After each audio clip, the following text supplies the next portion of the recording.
હળવદ તાલુકાના અલગ અલગ ગ્રામ્ય વિસ્તારોમાં પીજીવીસીએલ દ્વારા દરોડો પાડવામાં આવ્યો હતો. દરોડામાં મોટા પ્રમાણમાં વીજ ચોરી ઝડપી પાડવામાં આવી છે.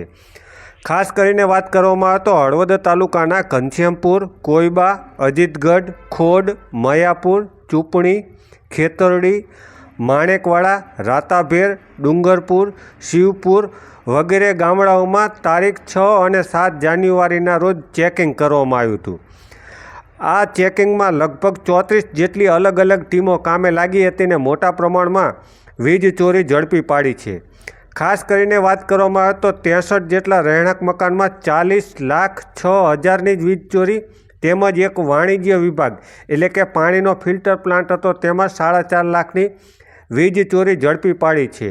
કુલ 45 લાખની વીજ ચોરી પીજીવીસીએલ તંત્ર દ્વારા ઝડપી પાડવામાં આવી છે. જે આ રાતાભેર ગામે પાણીનો પ્લાન્ટમાં વીજ ચોરી ઝડપાઈ છે તેનું નામ છે મહેન્દ્રભાઈ વાઘજીભાઈ રાજપૂત અને ત્યાંથી 4.5 લાખની વીજ ચોરી ઝડપાઈ છે. એટલે જે પ્રકારે પીજીવીસીએલ તંત્ર દ્વારા અલગ અલગ વિસ્તારોમાં વીજ ચેકિંગ હાથ ધરવામાં આવ્યું હતું અને 34 ટીમો દ્વારા આ 45 લાખની વીજ ચોરી ઝડપી પાડવામાં આવી છે.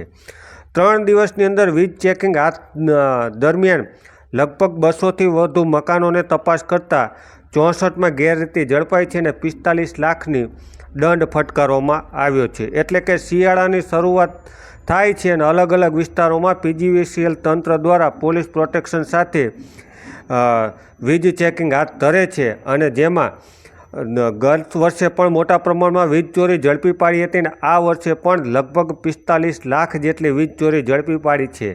ત્યારે વીજ ચોરી કરતા લોકોમાં રીતસરનો ફફડાટ વ્યાપી જવા પામ્યો છે.